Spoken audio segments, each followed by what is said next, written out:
All right, Brent, in again, back talking about that weather forecast. Tonight it is Thursday, seeing how things are shaping up. Another humid day out there. Yeah, another humid day, and as we go to this weekend, expect more of the same. It's going to be that time of year, but now we're going to get into the nitty-gritty of Aaron, what the latest trends are showing. And so far, I'm liking what I'm seeing, but we can't shut the door just yet. Here's what we got going on for the next, let's break down the next 48 hours or so. We do have some thunderstorms in the area. Notice the clouds are starting to obscure downtown at this point. We're likely going to be seeing more isolated thunderstorms back building into the low country. They're firing off right now in the northern section of our area, but don't be surprised if these thunderstorms start back building towards Dorchester, looking at Colleton County, maybe Moncks Corner, Berkeley County. So we just got to keep an eye on it next couple of hours. So far, a lot of the activity is to our north, and quick look at that thunderstorm that was over IOP. That's now pushing off towards the east, so things clearing out for Sullivan's Island and IOP as of right now.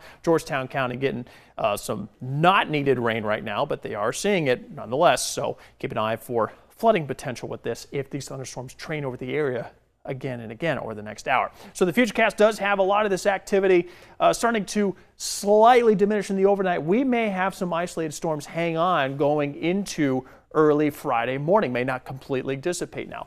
6 a.m. it does show we get a break in the activity, but by Friday afternoon, more chances of showers and thunderstorms popping up and hanging on through the afternoon, and then Friday night starts to dissipate again. We get to Saturday, you know the deal, Saturday morning, Saturday afternoon, boom, isolated chances of showers and thunderstorms almost scattered. So a little bit better potential for these thunderstorms on Saturday.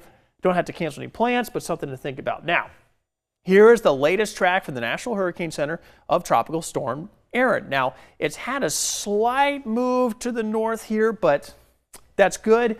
But again, we're having the windshield wiper effect. Yesterday, it was a little bit more west. Today, it's a little bit more right. Tonight, maybe a little bit more west again. We really need to get within that 5-day window. That's going to be about Friday afternoon, Friday evening, going into Saturday, where I think we're going to get a much better idea of what we're looking at. Right now, Aaron is very disorganized, so there's not a lot for the models to lock onto. Once we get a little bit more of a center of circulation, that's going to allow these spaghetti models to get a better idea of where we can take that center of circulation. Some of them keep pushing west, some of them curl around here, doing loop-de-loops.